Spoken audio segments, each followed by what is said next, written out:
और देव करके धन भी उसे प्राप्त है। पर देखो गुणों से द्वेष करने वाले, ऐसे राजा नीच वश रहकर किसने सुख पाया। आरंभ में बहुत लंबी चौड़ी, फिर क्रम से पूर्वार्ध, दोपहर के अंतर की छायों की नाय खलों की मैत्री क्षण क्षण घटती जाती है। और सज्जनों के मैत्री पहले बहुत किंचित, फिर कर्म से कर्म ही प्रार्थ, दोपहर के अंतर की छायों की नाय प्रति क्षण बढ़ती जाती है। हरिण, मछली और सज्जन, ये तीनों तरण जल और संतोष करके अपनी जीविका करते हैं। पर व्याग, क्यूट, कुटिल लोग बिना प्रयोजनी संसार में बेर रखते हैं। दुर्जन प्रशंसा संपूर्ण, अतः सज्जन प्रशंसा प्रारंभ। सज्जनों के संग की वांछा, प्राय गुण में प्रीति बढ़े, लोगों से नम्रता, विद्या में व्यसन, अपनी स्थिति से रति, लोक निंदा से भय, महेश्वर में भक्ति, आत्मा मन दमन के शक्ति और खल के संग का त्याग। ये निर्मल गुण जिन पुरुषों में है तिन्हें नमस्कार करते हैं। विपत्ति में धैर्य, ऐश्वर्य में समा, सभा मध्य वार्ता में चतुराई, संग्राम में पराक्रम, अपने यश में रुचि और शास्त्र में व्यसन। ये बातें महात्मा लोगों में स्वाभाविक सिद्ध होती है। दान को गुप्त रखना, अपने कराए पुरुष को सत्कार करना, पराया भला कर मौन रहना, दूसरे के किए हुए उपकार सभा में वर्णन करना, धन पाकर गर्व नहीं करना, परई चर्चा में उसको निरादर की बात बचाकर कहना। ये तलवार की धारा सा कठिन व्रत सत्पुरुषों ने किसने उपदेश किया है। हाथ दान से, मस्तक बड़े लोगों के पैर पड़ने से, मुख सत्य बोलने से, दोनों भुजातुल पराक्रम से, हृदय शौचवर्ती से, कान शास्त्र श्रवण से, ये बड़ाई के योग्य होते हैं। ये सच्चे पुरुषों के बिना ऐश्वर्य के भूषण है।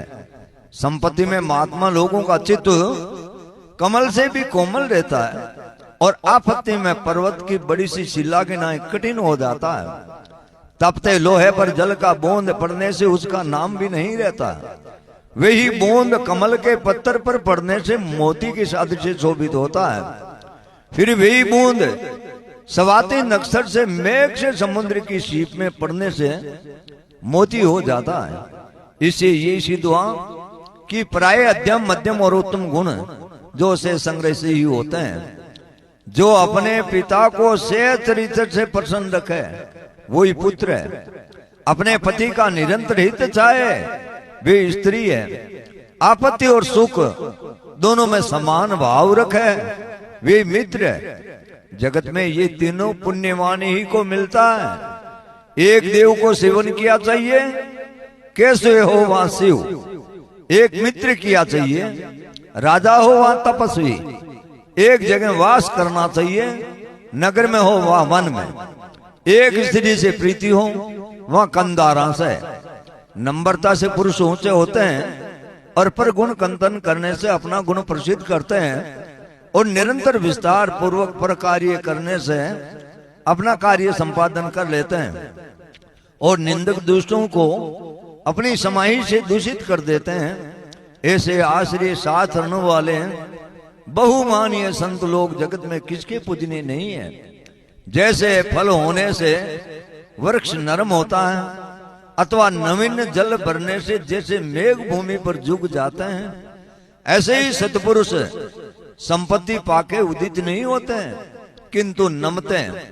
अथार्थ परोपकारी जीवों का यही स्वभाव ही है। कान की शोभा शास्त्र श्रवण से, तुंगल और कुंडल पहनने से नहीं। हाथ की शोभा दान करने से, कंकण पहनने से नहीं। करुणामय जनों के देह की शोभा परोपकार करने से, चंदन लगाने से नहीं। मित्र को पाप करने से वर्जित करे और उसके हित की बात को उसे उपदेश करे। उसकी गुप्त बात को छिपावे, गुणों को प्रकट करे, आपत्ति काल में साथ नहीं छोड़े। समय पड़े यथाशक्ति द्रव्य भी देवे। अच्छे संतों के मित्रों का तो ये लक्षण का है। सूर्य बिना याचे सफेद कमल के समय को विकासित करता है। चंद्रमा भी बिना याचे कुमुद के समय को प्रफुल्लित करता है और मेघ भी बिना याचना के ही जल देता है। ऐसे ही सतपुरुष प्रायत के हेतु आपसे आप उद्योग करते हैं। सतपुरुष वह है जो अपना अर्थ छोड़ दूसरे के कार्य को साध देते हैं। सामान्य पुरुष वह है जो अपने और प्राय दोनों कार्यों का साधन करते हैं। मनुष्यों में राक्षस अधम वे पुरुष है जो अपने हित के अर्थ प्राय कार्य को नष्ट करते हैं, जो व्रत प्राय कार्य की हानि करते हैं। वे कैसे पुरुष हैं उन्हें हम नहीं जानते हैं। जब दूध में जल मिला तो उस दूध ने अपना सब गुण और रूप अपने जल रूपी मित्र को दे दिया। फिर दूध में आप ताप देकर जल ने अपना शरीर अग्नि में होम दिया। फिर दूध ने भी मित्र की सापत्ति को देकर अग्नि में गिरना चाहा, परंतु जल के छींटे पाकर अपने मित्र को आया जान ठंडा हो बैठ गया। ये उचित है कि सत्पुरुषों की मैत्री ऐसी होती है। समुद्र में एक और सैया विष्णु भगवान शयन करते हैं, एक और शरणार्थी पर्वतों के समूह पड़े हैं, एक और भी प्रलय की अग्नि सहित बड़वा नल जल उठाए रहा है, परंतु इन सबों से वे कुछ नहीं घबराता। इससे ये जान पड़ा कि समुद्र का शरीर बड़ा विशाल बलवान और भार सहने वाला है। भाव यह है कि सत्पुरुष और सज्जन समुद्र बहुत होते हैं। तृष्णा का छेदन करो, समय का सेवन करो, मद का त्याग करो, पाप से वेर करो, सत्य बोलो, साधु जनों की मर्यादा को प्राप्त हो, पंडितों का सेवन करो, मान्य जन पुरुषों को मानो, शत्रुओं को भी प्रसन्न रखो, अपने गुणों को प्रसिद्ध करो, अपनी कीर्ति का पालन करो और दुखियों पर दया रखो। ये सत्य पुरुषों का भाव है। मन, वाणी और शरीर में पुण्य रूपी अमृत से भरे हुए त्रिभुवन को उपकारों से त्रिपति करने वाले परमाणु अलिप शरीर के पराये गुण में प्रवेश बढ़ गए। अपने हृदय में प्रसन्न होने वाले कोई विरले संत जन है, उसे सोने के सुमेरु पर्वत से क्या, चांदी के कैलाश से भी क्या होगा। जिसके आश्रय वृक्ष जैसे के तैसे ही बने रहते हैं। हम तो बलियाचल को सरस मानते हैं कि जहां नीम, कंकोल और कुट जाती, तीखे वृक्ष चंदन के समान हो जाते हैं। सज्जन प्रशंसा संपूर्ण, धैर्य प्रशंसा प्रारंभ। देखो, अनमोल रतन पाकर देवताओं ने असंतुष्ट और समुद्र का मथना नहीं छोड़ा। भयानक विष से भी भयभीत होकर अपने उद्योग से न चूके, बिना अमृत निकाले विश्राम भी नहीं लिया। इसे ये सिद्ध हुआ कि धीर लोग अपने निश्चित अर्थ को बिना सिद्ध किए बीच में छोड़ के नहीं बैठे रहते हैं, बीच में छोड़ के नहीं बैठे रहते हैं।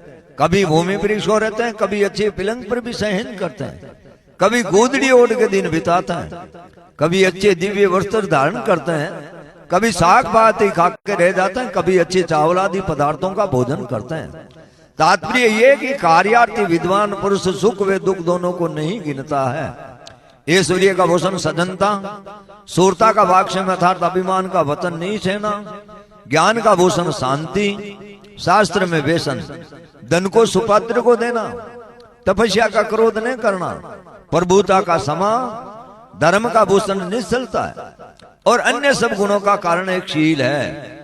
नीति जानने वाले चाहे निंदा करो वहां स्तुति, घर में लक्ष्मी चाहे बहुत से वहां चाहे चली जाए, प्राण चाहे अभी जाए चाहे कल्पांत में रहे, पर धीर लोग न्याय का मार्ग छोड़कर उससे पग भी बाहर नहीं चलते हैं। ऐसा सर्प जिसे जीवन की आशा नहीं, पिठोरे में बंद रहने से जिसका शरीर पीड़ित और सुधा से सब इंद्रियां शीतल हो रही, उस सर्प के मुख में मुसकर हाथ को उस पिठोरे में छेद करके आपसे आप गिरा, तब ये सर्प भी उस मुस्से के मां से त्रिपति होकर उसी छेद के रास्ते निकल गया। सो हे लोगों, ऐसे मनुष्यों के से और वृद्धि में देव ही कारण है। पराये से दवर तन से चलने वाले साधु लोगों की भी विपत्ति स्थिर नहीं रहती है। जैसे हाथ के पटकने से गेंद गिरने पर भी ऊंचाई उड़ता है, आलस्य मनुष्यों के शरीर में महान शत्रु है। उद्योग समान दूसरा बंधु नहीं, जिसके करने से दुख नहीं आता। देखो छोटा हुआ वृक्ष भी बढ़कर फैल जाता है, चंद्रमा भी क्षीण होकर धीरे धीरे बढ़कर फिर पूर्ण हो जाता है। ऐसे विचार करने वाले संत जन विपत्ति के संताप को प्राप्त नहीं होते हैं। धैर्य प्रशंसा संपूर्ण, देव प्रशंसा प्रारंभ। बृहस्पति ऐसे मैत्री, वर जैसा शस्त्र, देवतों की ऐसी सेना, सरोग ऐसा गढ़, ऐरव सा चढ़ने को हाथी, तेज पर विष्णु की पूर्ण अनुग्रह, तो भी ऐसे आश्रय की सामग्री वाले राजा इंद्र को शत्रुओं से संग्राम में हारते रहे। इससे ये सिद्ध हुआ कि पराये अध्यम मध्यम और उत्तम गुण जो से संग्रह से ही हो। बृहस्पति ऐसे मैत्री, वरद जैसा शस्त्र, देवतों की ऐसी सेना, स्वर्ग ऐसा गढ़, ऐरव सा चढ़ने को हाथी, जिस पर विष्णु की अनुग्रह, तो भी ऐसे आश्रय की सामग्री वाले राजा इंद्र को शत्रुओं से संग्राम में हारते ही रहे। इससे ये सिद्ध हुआ कि पराये अध्यम मध्यम और इससे ये सिद्ध हुआ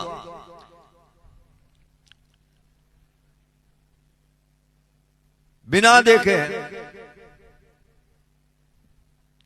ऐसे जो सज्जन हैं वे पुरुष मानो कर्म प्रशंसा प्रारंभ। देवताओं को नमस्कार करते हैं परंतु उनको विधाता के वश में देखते हैं, इसीलिए विधाता ही को नमस्कार करते हैं। पर विधाता भी हमारे पूर्व कर्म के अनुसार निश्चिंता फल देते हैं। देवताओं को नमस्कार करते हैं परंतु उनको विधाता के वश में देखते हैं, इसीलिए विधाता ही को नमस्कार करते हैं। परंतु विधाता भी हमारे पूर्व निश्चित कर्म के अनुसार फल देता है। जब विधाता और देवता से क्या काम, इसलिए कर्म ही को नमस्कार है। जिस कर्म ने ब्रह्मा को कुमार की नाई निरंतर ब्रह्मांड रचना के हेतु बनाया और विष्णु को बार बार 10 अवतार ग्रहण करने के संकट में डाला, रुद्र को कपाल हाथ में लेकर भिक्षा मांगने के कष्ट में रखा, चंद्रमा और सूर्य को भी आकाश में नित्य भ्रमण चक्कर में डाला, उसी कर्म का प्रमाण है। पुरुष की सुंदर आकृति कुछ फल नहीं देती है और न उत्तम कुलशील विद्या बड़े यत्न से की हुई सेवा भी फल नहीं देती है, किंतु पूर्व तपस्या के संचित किए हुए भाग्य ही मनुष्यों को समय समय पर वृक्ष की नाई फल देते हैं। वन रण शत्रु जल अग्नि वहां पर्वत के मस्तक में सोते हुए असावधान और विषम अवस्था में स्थिर हुए पुरुष को पूर्वले जन्म के पुण्य ही रक्षा करते हैं। सत्य क्रिया फलों को साधुता देती है, मूर्खों को पंडित कर देती है, विष को अमृत कर देती है। उस सत्य क्रिया रूपी भगवती देवी की आराधना करो। हे साधो, यदि वांछित फल भोगा चाहो तो कष्ट और हट से व्रत आश्रम न करो। कोई कार्य योग्य हो अथवा अयोग्य हो, परंतु करने वाले पंडित को उसका परिणाम पहले से विचार लेना चाहिए, क्योंकि बिना विचारे अति शीघ्रता से काम करने का फल मरण प्रयत्न हृदय को दाता है और कंटक की नाय करता है। वे पुरुष मानो मर्तक मणि के बर्तन में लहसुन को चंदन के ईंधन से सिजोता है और खेत में सोने का हल चलाकर आक वृक्ष की जड़ को लगाने के हेतु निकालता है और कपूर के वृक्ष काट कर कोंदों के चारों ओर बंदरबार बनाता है। जो मध्य भागी मनुष्य इस कर्म भूमि में आके तप नहीं किया, चाहे समुद्र में डूबो, चाहे घोर संग्राम में शत्रुओं से जीतो, चाहे वाणिज्य खेती विद्या नाना कला करो और आकाश में पक्षी की नाम बड़े यत्न से उड़ फिरो, पर अनहोनी नहीं होती है। जो कर्म बस होनी है सो हो, कर्म बस होनी है सो होती है, अनहोनी नहीं होती है। कर्म प्रशंसा प्रारंभ। परतंत्र श्लोक। लाभ क्या है? गुणीमान की संगत। हानि क्या है? समय पर चूकना। निर्पुणता क्या? धर्म में रति होना। सूर कौन है? जिसने इंद्रियों को वश में किया। स्त्री कौन अच्छी है? जो अनुकूल पतिव्रता हो। धन क्या है? विद्या कंठस्थ हो। राज्य क्या? अपनी आज्ञा का चलाना। मालती कुसुम मनुष्य पुरुषों की दो गति है, या तो सबके मस्तक पर चढ़े या वन के वनी में सूख जाए। ए प्रिय वचन के दारिद्र, प्रिय वचनों से संपन्न, अपनी स्त्री से संतुष्ट, पराई निंदा से रहित, ऐसे पुरुष पृथ्वी पर ठोर ठोर होते हैं, सब ठोर नहीं होते हैं। कलेशी तो जन यदि धैर्य वर्ती वाला हो तो भी उसकी धैर्य वर्ती को कोई नहीं मिटा सकता। जैसे प्रज्वलित अग्नि को उल्टा कर दे तो भी उसकी ज्वाला ऊपरी को जाती है, नीचे नहीं जाती है। स्त्रियों के कटाक्ष रूपी बाण जिसके चित्त को नहीं बेंधते, क्रोध रूपी आंच जिसके चित्त को नहीं जलाती है, इंद्रियों के विषय लोभ फांसे में डालकर जिसके चित्त को नहीं खींचते हैं, वे धीर पुरुष इन लोगों को जीतता है। एक ही अकेला सूर सारी पृथ्वी को पांव के तले दबाकर बस कर लेता है। उस पुरुष के लिए सौलभ शिला, सुमेरु पर्वत सौलभ शिला की ना सूझ पड़ता है। सिंह सिगरी उसके आगे हरिण बन जाता है, सर्प की उसके हेतु फूलों की माला सा बन जाता है। विष रस अमृत की वृष्टि की नाय हो जाता है। यूं अपनी माता की नाय शुद्ध हृदय और स्वाधीन रहने वाली प्रतिज्ञा को सत्य व्रत के धारण करने वाले पुरुष नहीं छोड़ते हैं, अपना प्राण भी सुख से त्याग देते हैं। इति नीति शतक संपूर्ण बोल भर्तृ जी महाराज की, श्री नवनाथ 84 सिद्धों की, वेग भगवान की, जतों सत्यों की, भगवान शंकर भोलेनाथ की, माई पार्वती की, श्री अमरात्मा की, आए हुए सदमहात्माओं की, भारत के ऋषियों मुनियों की, जतों सत्यों की, नगर खेड़ों की। नमः पार्वती पति हर हर महादेव।